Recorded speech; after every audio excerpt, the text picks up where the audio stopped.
নাহমাদুহু ওয়া নুসাল্লি আলা রাসূলিহিল কারীম আম্মা বা'দ।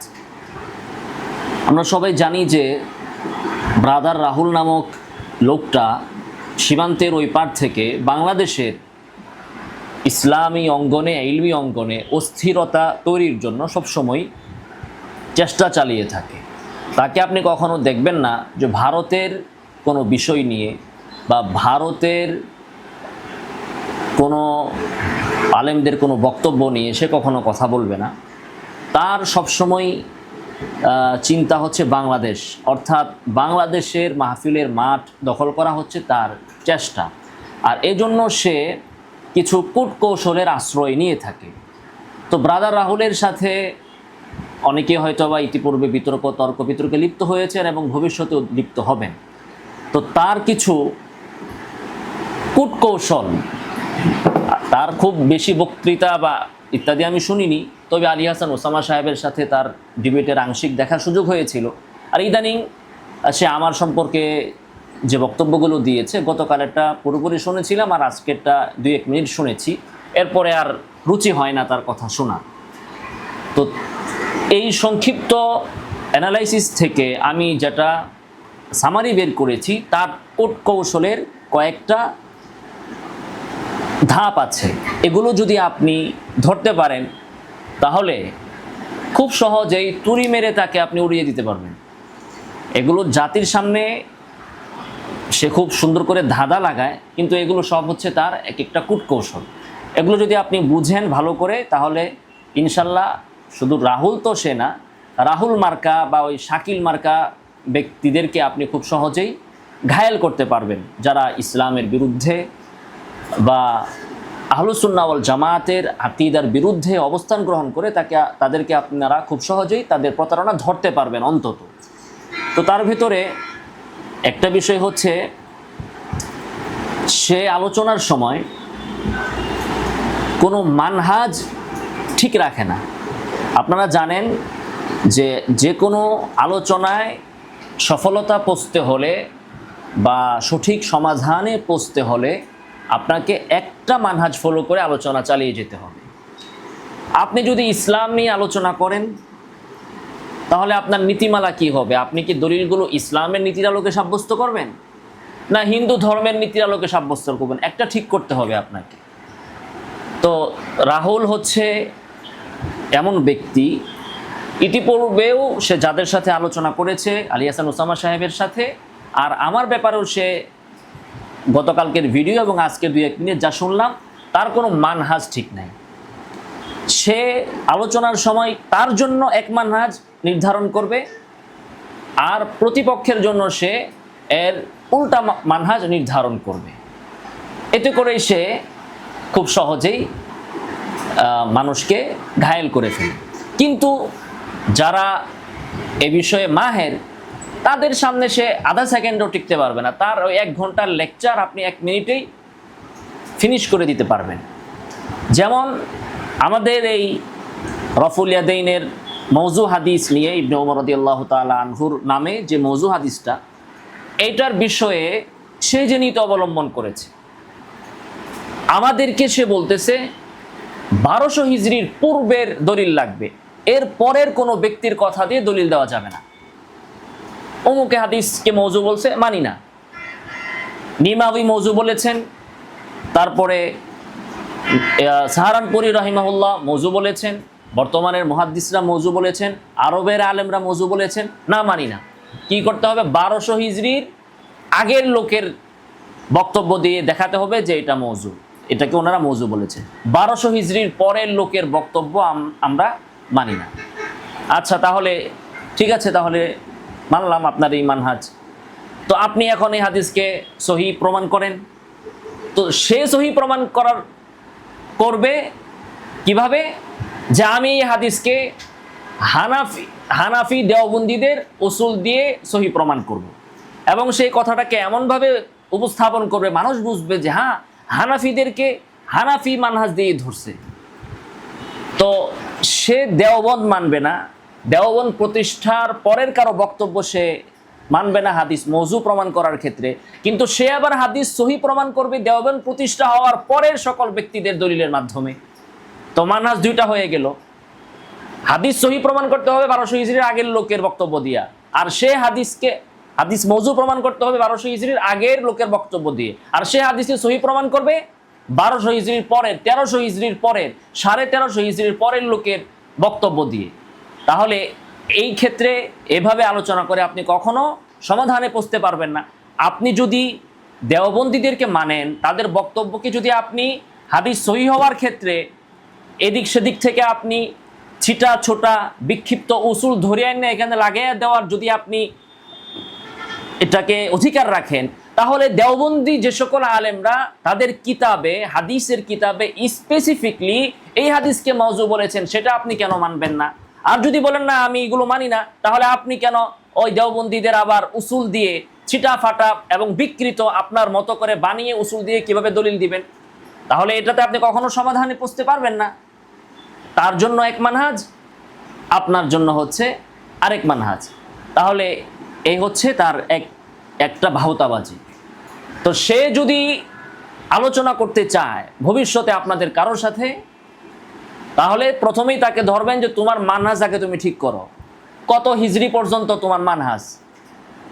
1200 হিজরির পরে তুমি যাইবা কি যাইবা না? যদি বলো যাবো না, তাহলে তুমিও যাইবা না, আমাকেও যেতে হবে না। আর যদি তুমি বলো যে তুমি থানবী, জাফর আহমদ উসমানী তাদের বক্তব্য দিয়ে দলিল দিবা, তাহলে সাহারানপুরি হাদিসকে মওযু বলেছেন, সেটা দিয়ে কেন দলিল দাও না? দেওবন্দের কোনো আলেম তো এই হাদিসকে সহি বলে নাই। বিশ্বের কোনো আলেম আজ পর্যন্ত 1450 বছর পর্যন্ত, একেবারে ইসলামের শুরু থেকে নিয়ে আজকের দিন পর্যন্ত 2026, মুজাফফর বিন মুহসিন ছাড়া কেউ এই হাদিসকে সহি বলে নাই।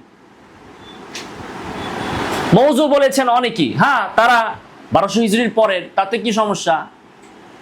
এক। 2 নম্বর হচ্ছে আলোচনার মধ্যে সে নিজেই কিছু উসুল বানাবে, যেগুলো কোনো মুহাদ্দিসের উসুল না, কোনো আলেমের উসুল না, কোনো স্বীকৃত উসুল না। সে নিজে এই উসুলটা বানায়া নিয়ে আসবে, বানায়া আপনাকে সেই উসুলের ভিতরে ঢুকায়া সে প্রমাণ করবে যে আপনি দলিল দিতে পারেন নাই।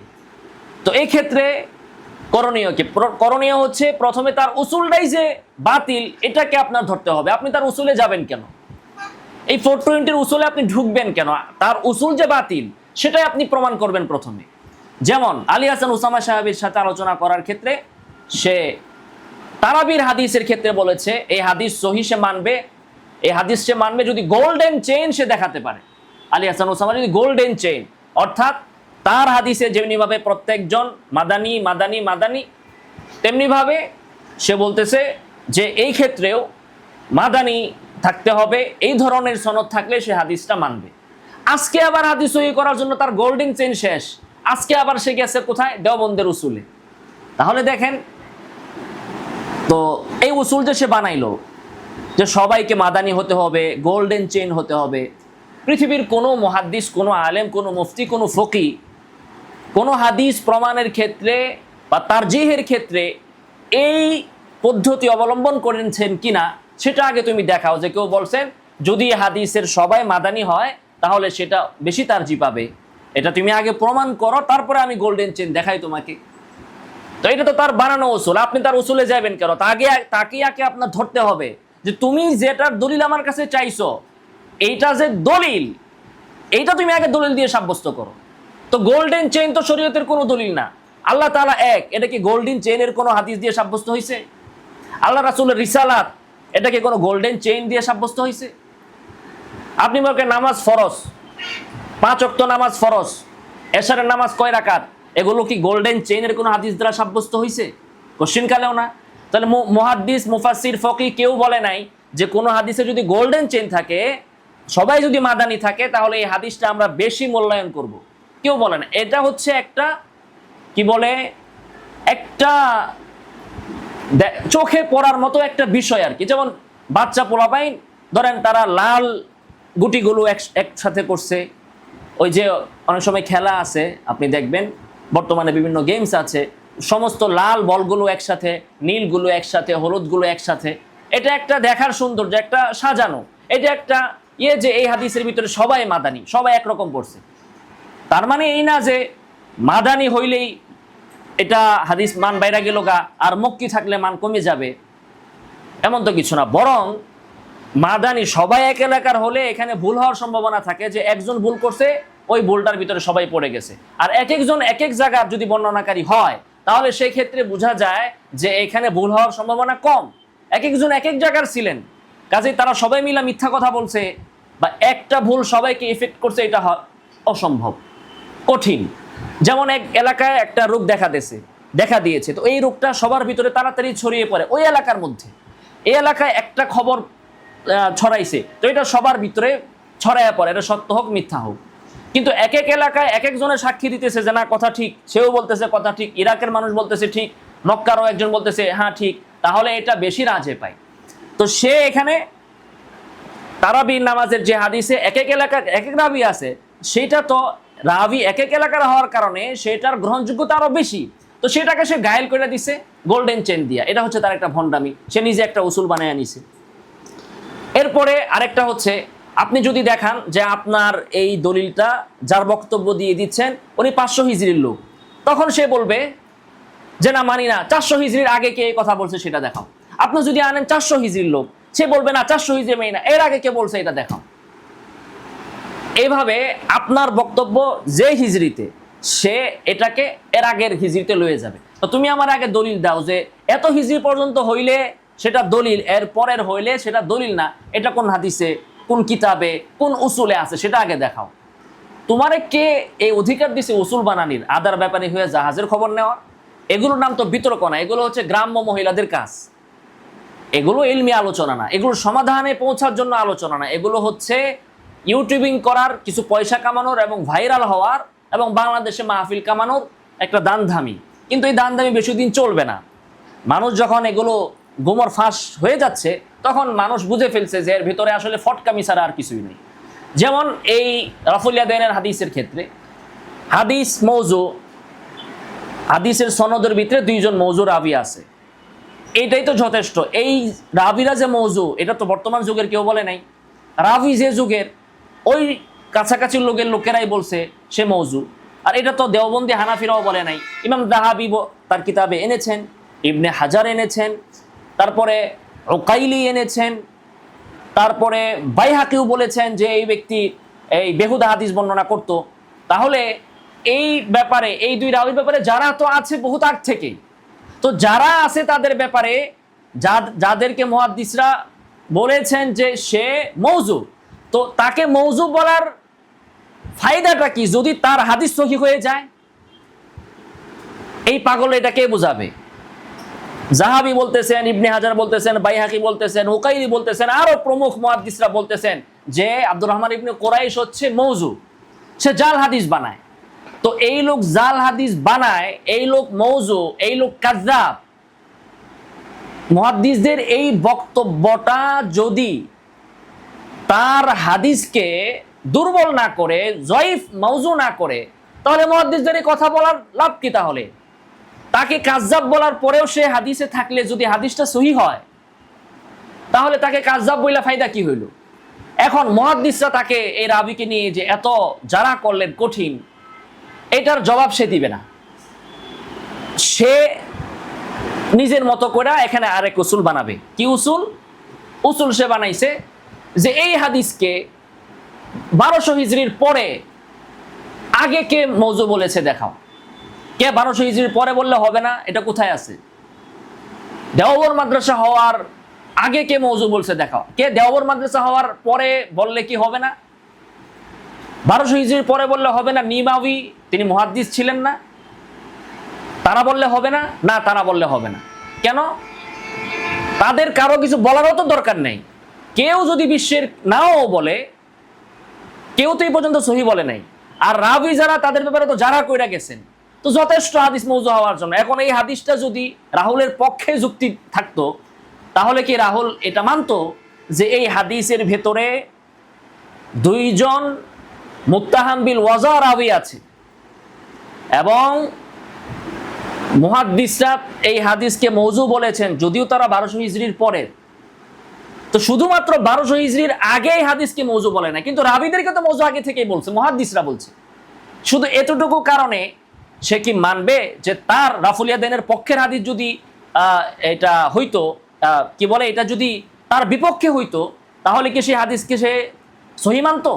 যদি এইটা আমাদের পক্ষে রফুল ইয়াদাইন সাব্যস্ত না হওয়ার পক্ষে হইতো, রফুল ইয়াদাইনকে মানসুখ করার পক্ষে হইতো, যদি থাকতো যে রফুল ইয়াদাইন মানসুখ হয়ে গেছে, এরকম হাদিস যদি একটা থাকতো এবং সেইটার ভিতরে দুইজন মওজু রাবি আছে, মুহাদ্দিসরা 300 হিজরির লোক, 400 হিজরির লোক, তারপরে যাহাবি ইবনে হাজার, তারা বলে গেছেন এই রাবি মওজু।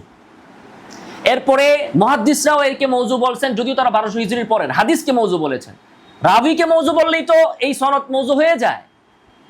রাবিকে মওজু করার পর যদি সনদ মওজু না হয়, তাহলে রাবিকে মওজু করার ফায়দাটা কি? তাহলে কি ফায়দা হইলো? যে তাকে বলতেছে আব্দুর রহমান ইবনে কুরাইশ মওজু, আর সে বলতেছে যে না, রাবিকে মওজু বললে হবে না, হাদিসকে মওজু বলতে হবে। তো যদি হাদিস রাবি মওজু হওয়ার পরে সহি থাকে, তাহলে সহি বলার দরকার, তাহলে রাবিকে মওজু করার ফায়দাটা কি? তারপরেও তো রাবি এই হাদিসকে মওজু বলেছেন, কয়েকজন বলেছেন, অন্তত 4 জন তো আমি দেখাইলাম, বলে যে না, এগুলো সে মানবে না। তো যদি এটা তার বিপক্ষে যাইতো, রফুল ইয়াদাইনকে মানসুখ করার জায়গায় হইতো, তখন সে 1200 হিজরি দেখতো না, তখন সে আবার এটাই বলতো যে হানাফি উসুল অনুযায়ী হাদিসটা মওজু, সাহারানপুরি এটারে মওজু বলছেন, সে দেওবন্দি। তারপরে এই হাদিসটাকে নিমামি মওজু বলেছেন, তিনি হানাফি, এই হাদিসটাকে অমুক হানাফি মওজু বলেছেন।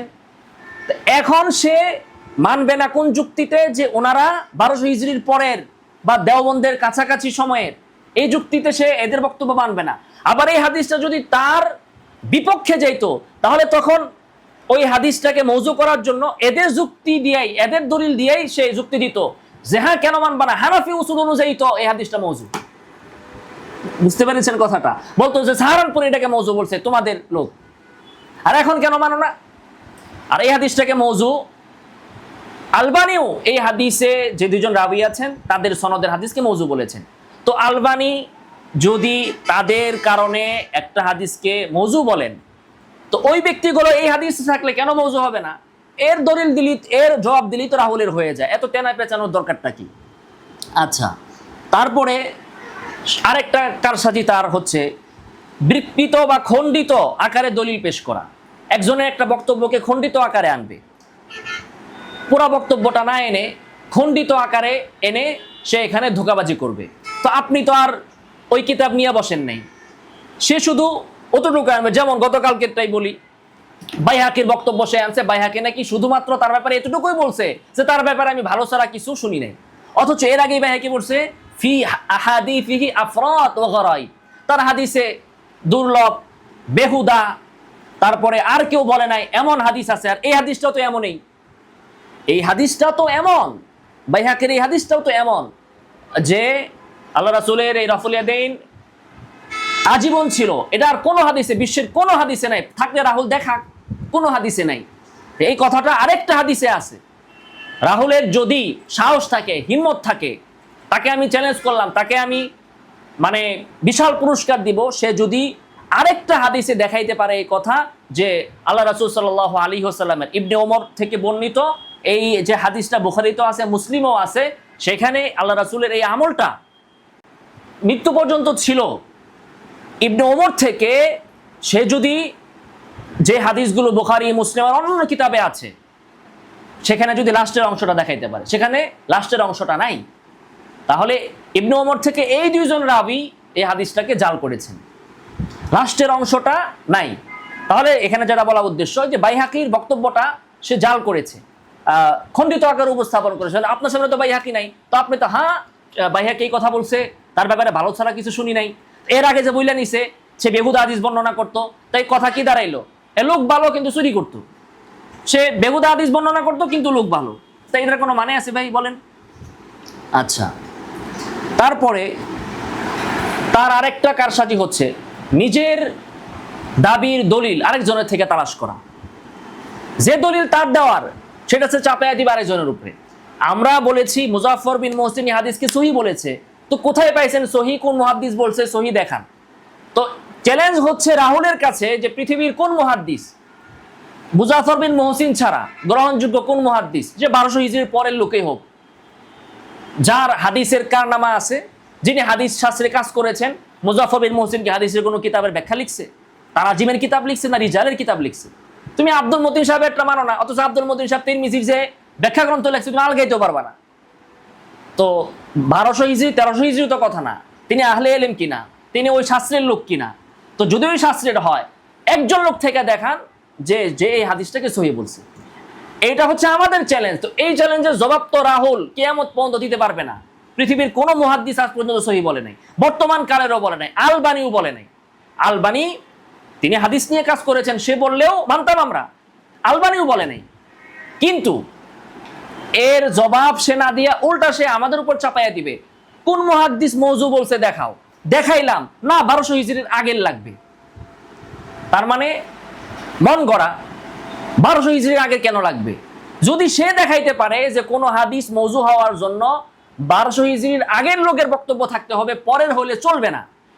দেওবন্দ প্রতিষ্ঠার আগের কারো বক্তব্য হইতে হবে হাদিস মওযু হইতে, পরে হলে চলবে না। সে যদি তার এই উসুল প্রতিষ্ঠা করতে পারে তাইলে আমি দেখামো তারে, দেখামো। তো সে বানোয়াট উসুল নিয়ে খেলতে আসবে, মানে সে তো মাঠে নামার আগেই লাল কার্ড পেয়ে যাবে। মাঠের খেলার তো রুলস আছে, তো রুলস তো এমন নাই যে 1200 হিজরির আগের লোকের হইতে হবে। আচ্ছা, এরপরে এই তো হচ্ছে তার এই ভণ্ডামি, নিজের যেটা দলিল দেখানোর দরকার সেইটাকে উল্টায়া প্রতিপক্ষের উপর চাপাইয়া দিবে। দলিল তো মিয়া আপনারা দেখাবেন যে আপনারা কেন এই হাদিসটাকে সহি বললেন। মুজাফফর বিন মুহসিন বলছে হাদিসটা সহি, তাহলে হাদিসটা কে সহি বলছে? এখানে দুইজন কাযযাব রাবী থাকার পরে কে সহি বলছে দেখান আপনি। সে এটা দেখাইতে পারবে না, না দেখাইলে বশ্যতাও স্বীকার করবে না। চোরের মার বড় গলা। হ্যাঁ, এক তো খাবে শুকুরের গোশত, আবার সেটা মদ মিশিয়ে খাবে। হ্যাঁ, নিজে সহির দলিল না দিয়া উল্টা আমারে বলবে যা আপনি দেখান এটা কে মওযু বলছে। তো দেখাইলাম তো 4-5 জন থেকে, না হবে না, 1200 হিজরির পরের লাগবে। তো 1200 হিজরির পরের লাগবে, এটা আগে দলিল দিয়ে আপনি সাব্যস্ত করেন, তারপর আমি 1200 হিজরির পরের লোক দেখাবো।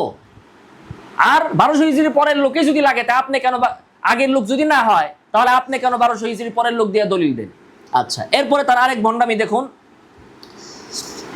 তার আরেক ভণ্ডামি হচ্ছে একাডেমিক আলোচনা না করে সে এদিক সেদিক কথা বলে সে আলোচনাটাকে মানে জনগণ বুঝতে পারবে, কিন্তু আসলে এটা একাডেমিক না, এরকম বিষয়ের সে অবতারণা করবে। যেমন একটা হাদিস সহি কি মওযু, সেটার একাডেমিক আলোচনাকে হাদিস সহি হাদিসের আপনি সংজ্ঞা বের করেন, করে সেটা এটার উপর প্রয়োগ হয় কিনা দেখেন। যদি না হয় তাহলে তো এটা সহি না, হইলে তো সহি। মওযু হাদিসের সংজ্ঞা কি? মওযু হাদিস মানে যে হাদিসের ভিতরে কাযযাব রাবী আছে। তো কাযযাব রাবী আছে কিনা আপনি দেখেন, এটা হচ্ছে একাডেমিক আলোচনা। এই বেচারা একাডেমিক আলোচনায় যাবে না। একাডেমিক আলোচনায় না যে সে যাবে হ্যাঁ এই হাদিসটা সহি, এটা অমুক রসুল অমুকের রসুল দ্বারা সাব্যস্ত হয়েছে, তমুকের রসুল দ্বারা সাব্যস্ত হয়েছে। তো হাদিস সহি হওয়ার জন্য তো শর্ত হচ্ছে সনদে এরকম অভিযুক্ত রাবী না থাকা।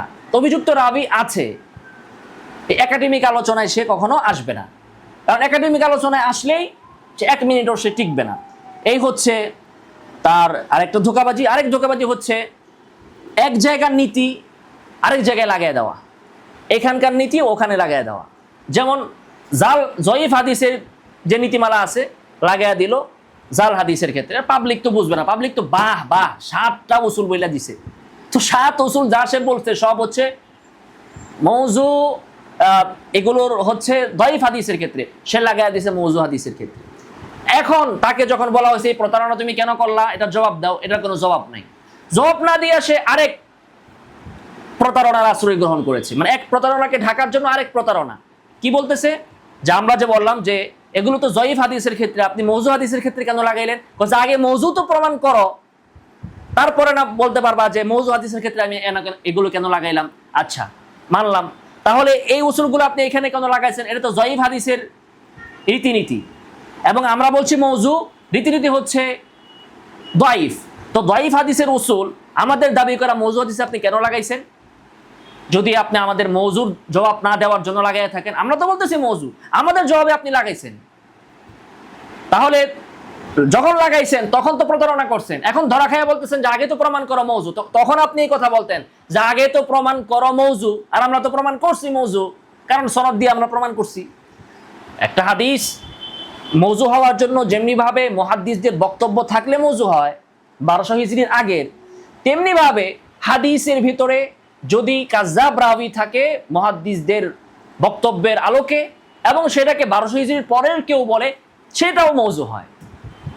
একটা হাদিস মৌজু হয় যদি সেটাকে 1200 হিজরির আগের কেউ বলে মৌজু। আবার এই হাদিসটা মৌজু এভাবে হতে পারে যে 1200 হিজরির পরের কেউ মৌজু বলছে, আর 1200 হিজরির আগের ওই 300-400 হিজরির লোকেরাই বলে গেছে এই রাবি কাযাব, আর এই রাবিগুলো এখানে পাওয়া গেছে। এভাবেও তো মৌজু হতে পারে। এইভাবে যে মৌজু হয় না এটা আপনার কে বলছে? আপনি তো মৌজু হওয়ার একটা জিনিস হওয়ার বহুত সিস্টেম আছে, 500 হিজরি, 200 হিজরি, 300 হিজরি। তো একটা জিনিস 300 হিজরির আগে হতে পারে, 300 হিজরির পরে কেন হবে না? এটা দলিল আপনার কাছে কি? তো সে একটা সিস্টেমে, যেহেতু আমাদেরটা 1200 হিজরির পরের মানুষে বলছে, এই জন্য সেটাকে আগে নিয়ে আসছে। আচ্ছা, তো আমরা দাবি করছি মৌজু, প্রমাণ তো করছি মৌজু, তারপরও আপনি জাল হাদিসের রীতি এখানে লাগাইয়া দিচ্ছেন। এখন প্রতারণাকেরা ধরা খায়, এখন বলতেছে আগে তো দাবি করো মৌজু। তো আমরা যদি দাবি না করে থাকি, আমাদের দাবি যদি আমলেই না নেন আপনি, তাহলে আপনি এই উসুলগুলো কেন লাগাইছেন? তাহলে এই মৌজু, এই জয়ীফ হাদিসের উসুলগুলো আপনি যদি এই হাদিসে লাগান, তাহলে এই হাদিসটা জয়ীফ হইতে হবে। তাহলে আপনি আগে দাবি করেন এই হাদিস জয়ীফ, তারপরে এই উসুল লাগান। তাহলে পৃথিবীর কে বলছে এই হাদিসকে জয়ীফ?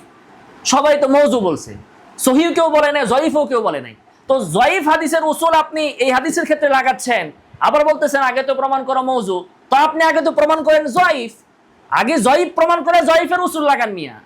তো এখানেও প্রমাণটা কে করবে? সে জয়ীফের উসুল লাগাচ্ছে হাদিসের ক্ষেত্রে, তো প্রমাণটা তো তাকে করতে হবে যে হাদিসটা জয়ীফ, তারপরেও সে উসুল লাগাবে। এখন এই হাদিসটা যদি সহি হয়, তাহলে সহি হাদিসের ক্ষেত্রে সে কোন দুঃখে জয়ীফ হাদিসের উসুল নিয়ে আসছে? এই হাদিসটা যদি জয়ীফ হয়, তাহলে পৃথিবীর কোন মুহাদ্দিস বলছে হাদিসটা জয়ীফ, ফলে সে এখানে উসুল লাগাইলো? পৃথিবীর কোন মুহাদ্দিস বলে নাই এই হাদিস সহি, কোন মুহাদ্দিস বলে নাই হাদিস এটা জয়ীফ, বরং যারা বলছেন তারা মৌজুই বলছেন। তাহলে এই হচ্ছে তার একটা প্রতারণার আরেকটা কৌশল। তার আরেকটা কৌশল হচ্ছে যে কোনো ইমামরা কোনো বক্তব্য দেয় নাই, বলে নাই, তো না বলাকে সে আবার দলিল বানায় দিতে পারে যে যেহেতু এই হাদিসটা অমুক ইমামে আনছে কিছু বলে নাই, অমুকে আনছে কিছু বলে নাই, অমুকে আনছে কিছু বলে নাই, বাস এটাই এখন দলিল যে হাদিসটা সহি। তো উল্টাও তার কাছে প্রশ্ন, ইমামরা 10 জনে 5 জনে আনলো, সবাই খালি আইনে চলে গেল, কেউ কেন সহি বললো না? অন্য সহি হাদিসকে তারা সহি বলছে। ইবনে হাজার আল খিসুর হাবির অসংখ্য হাদিসকে সহি বলছেন, বাইহাকি তার আল খিলাফিয়াতেও অনেক হাদিসকে সহি বলছেন। তো এই হাদিসটার রাহুলের কপাল কেন এত খারাপ হইলো যে হাদিস তার দলিলের দরকার ওইটাকে বাইহাকিও আনলো, ইবনে হাজারও আনলো, কিন্তু কেউ সহি বললো না কেন? তাহলে কেউ সহিও বলে নাই, দাদা 1200 হিজরির আগে কেউ সহিও বলে নাই, কেউ দয়ীফও বলে নাই, কেউ মৌজু বলে নাই। ঠিক আছে, তাহলে রাখেন, তাদের বক্তব্য দিয়ে সহিও প্রমাণ হবে না, মৌজু প্রমাণ হবে না, দয়ীফও প্রমাণ হবে না। এবার আমরা সনদ দেখি, সনদের ভেতরে আমরা পাইছি মৌজু রাবি, বাস হাদিসটা মৌজু হবে। এখন অনেক হাদিস আছে, 100 ইমাম বুখারী পৃথিবীর সব হাদিসকে কি তিনি হুকুম লাগাই গেছেন? তার পরের যুগে এসে অনেক মানুষ লাগাইছে। ইবনে হাজার পর্যন্ত, ইবনে হাজারের আগে কত মুহাদ্দিস গেছেন, তারা কি সব হাদিসের হুকুম লাগাইছেন?